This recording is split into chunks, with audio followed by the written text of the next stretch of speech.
Сэлэн аймаг дахь иргэний бүртгэлийн үйл ажиллагаа анх 1918 оны хүн амын тооллого явуулснаас үүдэлтэй бөгөөд 1930-аас 1940 онд иргэний бүртгэл, судалгаа, суурьшлыг өрхийн бүртгэл, хашааны дэвтэр зэрэг данс бүртгэл хэлбэрээр тооцож, зохицуулж, хяналт тавьж байсан бол 1940 оноос байнга болон төр суух эрхийн бичиг, гадаадын цагаач иргэдэд ПО пассворт, хил нэвтрэх үнэмлэх олгож байжээ. Тухайн үед улс орны дотоод гадаад нөхцөл байдлаас шалтгаалж иргэдээ бүртгэж баримт бичиг олгох ажил нэлээд эрчимдсэн байна. 20 дугаар зууны Монгол улсын иргэний бүртгэлийн байгууллагын түүхийн асуудлыг авч үзэхийн тулд цагдаагийн байгууллагын талаар дурдах хэрэгтэй. 1921 онд ардын хувьсгал ялсны дараахан Эвцэг Алтанбулаг хотод дарга даргаазраар удирдуулсан сэргийлэх хамгаалах зэрэг суулгаж Алтанбулгийн яамны сайд бэлэг сайхан гүнд захируулж хожим 1924 оны 8 дугаар сард ардын цагдаа нэртэй цөөн тооны морин эргүүл харуулын цагдааг дотоодыг хамгаалах газраас Алтанбулаг хотноос суулгасан төлөөлөгчийн харьяанд ажиллуулж эхэлсэн нь цагдаагийн газар болон бүртгэлийн байгууллагын албан ёсны их усүр болсон гэж үздэг. 1923 онд батлагдсан цагдаа сэргийлэх хорооны дүрм хэмжээ гэсэн нэртэй анхны дүрмд аливаа хүн ба айлын нэрийг асуугчид буй аваас эрх биш нарийн тодорхойгоор зааж өгөөс зохистой гэж хаяг лавлгааны үүрэгтэй байхыг тодорхойлж байсан нь иргэний бүртгэлийн суурийг тавьсан алхам байжээ. Тэртех 1939 онд цагдаа сэргийлэх газарт пассвортын хилцгийг 6 хүний орон тогтоогоор байгуулж Сэлэнг, Дорнод, Өмнө говь, Ховд, Завхан, Дорно говь, Хинти зэрэг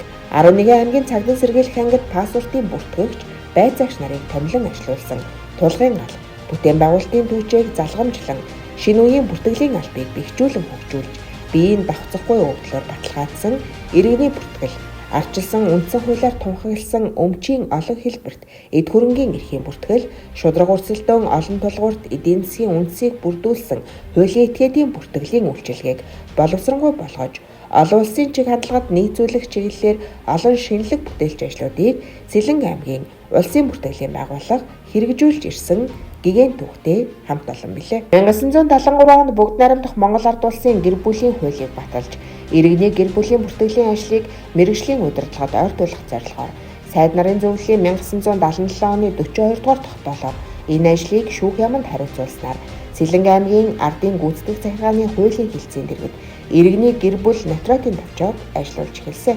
Тус товчоонд 1977-оос 2001 онуудад хуульч эргцүүч оюун чимэг, Үлзий баяр, Пүрэв, Түр тогтоох, Баясгалан, Отгон баяр нар тус аймгийн хүн амын иргэний гэр бүлийн бүртгэл болон нотариатын үйл ажиллагааг эрхлэн ажиллаж байжээ. Иргэний бүртгэл мэдээллийн ажлыг сайжруулах зарим арга хэмжээний тухай Монгол Улсын засгийн газрын 1997 оны 4-р сарын 30-ны өдрийн 104-р тогтоолоор иргэний гэр бүлийн бүртгэлийн ажлыг Сэлэн аймгийн засаг даргын тамгын газарт шилжүүлж Сүхбаатар, Мандал, Сайхан сумдад иргэний гэр бүлийн орон тооны ажилтан бусад сумдад тамгын газрын дарга тус хариуцуулсан. Монгол Улсын засгийн газрын 2001 оны 198 дугаар тогтоол болон Сэлэн аймгийн засаг даргын 2002 оны захирамжаар тус аймгийн засаг даргын иргэний бүртгэлийн нэгжийг цагдаагийн газрын дэргэдэх пассворт бүртгэлийн засагтаа нэгдэж иргэний бүртгэл мэдээллийн албыг байгуулсан түүхэн хуудас нэгддэг юм а. Анхны иргэний улсын бүртгэлийн тасгийн даргаар Шонхой, ахлах мэргэжилтэн Отгон баяр, пассворт бүртгэлийн ажилтнаар Баярбат, оператор Цогцолмаа, Мөнхтё нар ажиллаж байсан юм. Иргэний бүртгэл мэдээллийн улсын төвийн захиргаа удирдлагын хэлтэст хяналт шалгалтын хэлтэс байгуулагдсанаар тус аймгийн бүртгэлийн хяналтын систем анх суурь тавьж анхны хяналтын улсын байцаагчаар Отгон баяр томилогджээ. 2002 онд иргэний бүртгэлийн тухай хууль батлагдаж Монгол Улсын иргэний пассвортыг иргэний үнэмлэхээр солих ажил эрчимжиж байлаа. Иргэний бүртгэл мэдээллийн албанд бүртгэлийн ажилтан Од Сүрэн, Мөнх Туяа, Жаргал нарыг 2004 онд мөн 2007 онд бүртгэлийн ажилтнаар Цэлмэг, архивчаар Нэргүү нарыг 2008 онд Батбаяр нарыг томилон ажиллуулж байсан юм. Монгол Улсын засгийн газрын 1997 оны 2 дугаар сарын 12-ны өдрийн 42 дугаар тогтоолоор засгийн газрын хэрэгжүүлэгч агентлаг үл хөдлөх эд хөрөнгийн бүртгэлийн газрыг даргын туршуулаар тус аймагт үл хөдлөх хөрөнгийн бүртгэлийн товчоо байгуулагдаж үл хөдлөх эд хөрөнгийн бүртгэлийн үйл ажиллагаа эхлэх бэлтгэл ажил хамрагдсны үндсэн дээр 1997 оны 10 дугаар сарын 1-ний өдөр анхны бүртгэл хийгдсэн түүхтэй. Сэлэн аймаг дахь үл хөдлөх бүртгэлийн товчоо 1997 онд байгуулагдсан бөгөөд анхны даргаар Эр Пүрэв, туслах бүртгэгчээр сонгож ав. 2000-аас 2002 онуудад туслах бүртгэгчээр цог гэрэл, 2002-оос 2003 онуудад туслах бүртгэгчээр ариун тянаар ажиллаж байв. Засгийн газрын 2003 оны тогтоолоор газрын харилцааны газар, геодез 600 газар, үйл хөдлөх бүртгэлийн товчоог нэгтгэн барилга хот байгуулалтын сайдын эрхлэх асуудлын хүрээнд газрын харилцаа геодез 600 газрын харьяанд эд хөрөнгийн бүртгэлийн алба нэртэйгээр зохион байгуулагдаж, дараагаар пүрэв улсын бүртгэгчээр төвшин нар томилогдсон ажиллаж, анхны газар өмчлөг эрхийн улсын бүртгэлийг бүртгэж байжээ. 2006 онд газрын харилцаа геодез 600 газрын бүтэц өөрчлөгдөн, эд хөрөнгийн бүртгэлийн алба бие дааж, албаны дараагаар пүрэв улсын бүртгэгчээр төвшин мегмар жаргал саруул тогсноор ажиллаж байлаа. 2007 оноос эхлэн суманд эд хөрөнгийн эрхийн улсын бүртгэгчийг томилон ажиллуулж эхэлсэн бөгөөд Мандал суманд улсын бүртгэгч Минд Баяр, Сайхан суманд улсын бүртгэгч Баяр Сүрэн, Ерөө суманд улсын бүртгэгч Алтан Цэцэг, Цагаануур суманд улсын бүртгэгч Уран Цэцэг нар ажиллаж байсан. Монгол Улсын засгийн газрын 2008 оны Монгол улсад бүртгэл мэдээллийн нэгдсэн тогтолцоог бий болгох үндэсний хөтөлбөр батлах тухай 78 дугаар тогтоол мөн Монгол Улсын тэргуун шадар сайдын 2009 оны 28 дугаар тушаал улсын бүртгэлийн ерөнхий газрын зохион байгуулалтын бүтцийн дагуу 2009 онд Тус аймгийн засаг даргын хамгаан газрын дэргэдэх иргэний бүртгэл мэдээллийн албаны суурь дээр үндэслэн үйл хөдлөх хөрөнгийн бүртгэлийн алба, татварын газрын дэргэдэх хуулийн этгээдийн бүртгэлийн нэгжийг тус нэгтгэн улсын бүртгэлийн ерөнхий газрын харьяа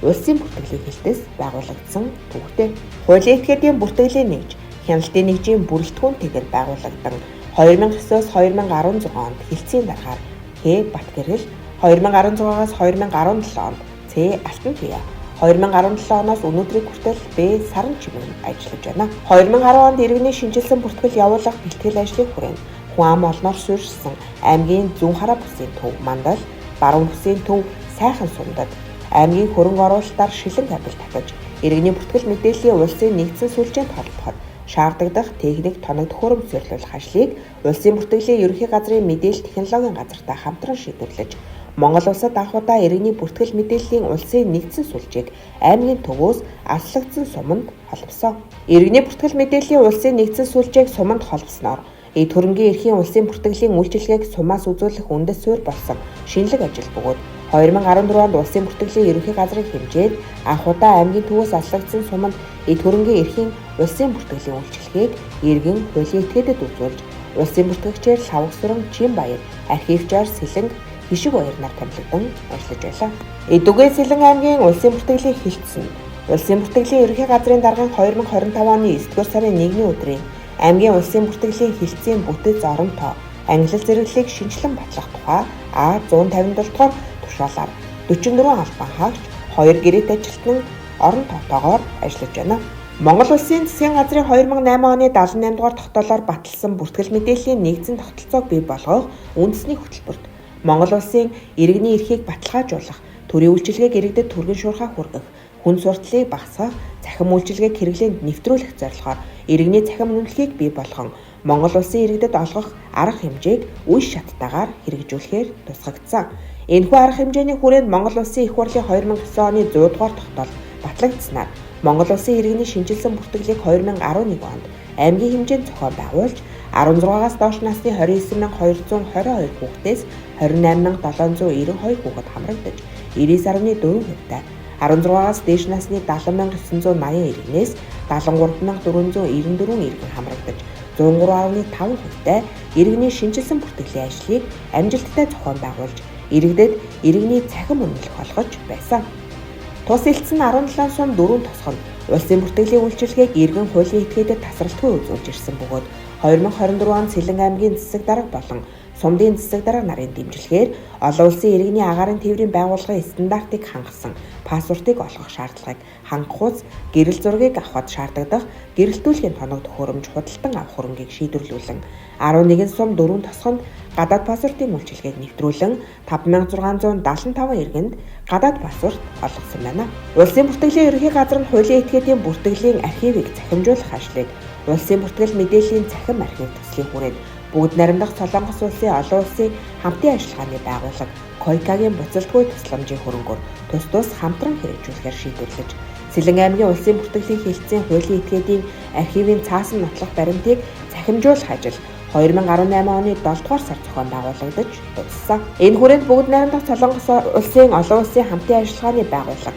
Койкатай хамтран архивын их материалыг цахим хэлбэрт оруулах, e-архив системд мэдээлэл оруулах, удирдах системийг байгуулах, хуулийн этгээдийн бүртгэлийн системийг шинээр байгуулах, иргэн хуулийн этгээд, эд хөрөнгийн эрхийн бүртгэлийн системийг нэгтгэн портал системийг бий болгох зорилготой улсын бүртгэл мэдээллийн нэгдсэн системийг сайжруулах цахим архив төслийг хэрэгжүүлэн ажилласан. Хууль зүйн яамны сайд аймгийн засаг дарга нарын хооронд байгуулсан 2014 онд гэрээнд тусгагдсан хүн ам олноор суурьшсан аймгийн төвөөс аслагдсан бүсийн төвүүдэд эд хөрөнгийн эрхийн улсын бүртгэлийн нэгжийг бий болгох ажлын хүрээнд 2014 оны 8 дугаар сарын 14-нөөс эхлэн 1 сарын хугацаанд үл хөдлөх хөрөнгийн 6804 ширхэг, газрын бүртгэлийн 6224 ширхэг, нийт 13028 хувийн хэрэг буюу нийт архивын сан хөмөргийн 46.1%-ийг захимжуулж 2014 оны 11-р сарын 22-ны өдөр Мандал суманд 2015 онд Сайхан суманд тус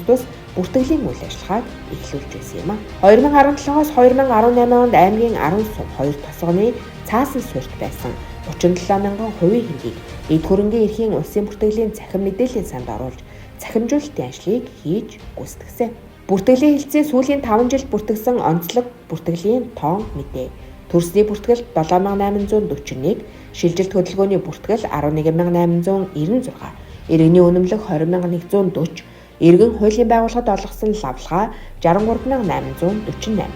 үндэсний энгийн гадаад паспорт олголт 17623, Монгол Улс Оросын албаны улсын хэлийг хэлбэрчилсэн журмаар нэг удаа нэвтрэх эрхийн үнэ 89193, газраас бусад үйл хөдлөх эд хөрөнгийн эрхийн анхны бүртгэл 2103, төрөөс өнгөө хөвчилсэн газрын өмчлөх эрхийн анхны бүртгэл 8508, худалдаа авах гэрээ 10242, барьцааны гэрээ болон барьцааны гэрээ дуусгар болгох 24471, хуулийн этгээд 1647 шинээр бүтээгдсэн, хуулийн этгээдийн мэдээлэлд оруулсан өөрчлөлт 1092 бүтгэл бүртгэгджээ. Сэлэн аймгийн улсын бүртгэлийн хэлтсийн архивд 147583 иргэний бүртгэл, 75108 эд хөрөнгийн 5209 хуулийн этгээдийн хувийн хэрэг бүртгэлтэй байна. Улсын бүртгэлийн хэлтсэн Монгол Улсын сонгуулийн тухай хуулийн хэрэгжилтийг хангаж Монгол Улсын их хурлын 2012, 2016, 2020, 2024 оны ээлжид аймаг нийслэл сум дүүргийн иргэдийн төлөөлөгчдийн хурлын 2012, 2016, 2020, 2024 оны ээлжид улсын ерөнхийлөгчийн 2013, 2017, 2021 оны ээлжид сонгуулийн сонгогчдын нэрсэн жагсаалтыг хэвлэн сонгуулийн хэсгийн хороодод хүргүүлж сонгуулийн үйл ажиллагааг амжилттай зохион байгуулсан. Мөн аймаг нийслэл сум дүүргийн иргэдийн төлөөлөгчдийн хурлын 2021, 2022, 2023, 2025 оны дахин нөхөн сонгуулийн үйл ажиллагааг зохион байгуулсан байна. 2011 оны 2 дугаар сарын 25-ны өдөр иргэний шинжилсэн бүртгэлийн ажлыг аймагтаа амжилттай зохион байгуулсныг өндрөөр үнэлж, улсын бүртгэлийн ерөнхий газрын хүндэт өргөмжлөлөөр орон нутагт улсын бүртгэлийн үйл ажиллагаа хууль тогтоомжийг амжилттай хэрэгжүүлж 2011 оны ажил үйлсээрээ бусдыгаа тэргүүлснээр улсын бүртгэлийн ерөнхий газрын өргөмжлөлөөр тус шагнагдсан. 2014 оны жилийн эцсийн үр дүнгийн үнэлгээгээр 3 дугаар баригдсан улсын бүртгэлийн ерөнхий газрын батламжаар шагнуулав. Монгол улсын хууль тогтоомж урт хугацааны хөгжлийн бодлого, алсын хараа 2050, шин сэргээлтийн бодлого, засгийн газар болон аймгийн засаг даргын үйл ажиллагааны хөтөлбөрийг амжилттай хэрэгжүүлж, бүтээн байгуулалт, нийгмийн хөгжлийг дэмжин, нутгийн захиргааны байгууллагын үйлчилгээний чанар бүртэмжийг дээшлүүлж, орон нутгийн эдийн засгийн чадварыг нэмэгдүүлж, үндсэн чиглэлээ амжилттай сайн биелүүлсэнийг үнэлж, 2022 оны аймгийн хуульчин салбарын тэргүүний байгууллагаар шалгарч өргөмжлөлөөр тус шагнагдаж байлаа. Улсын бүртгэлийн байгууллагын түүхийг бичлсэн үе үеийн ахмад ажилтнууд болон өнөөдөр хамтран зүтгэж буй нийт албан хаагчдаа 85 жилийн баярын мэндийг хүргэж, ажил амьдралд нь аз жаргал, сайн сайхан бүхнийг хүсэн ирвэ юу.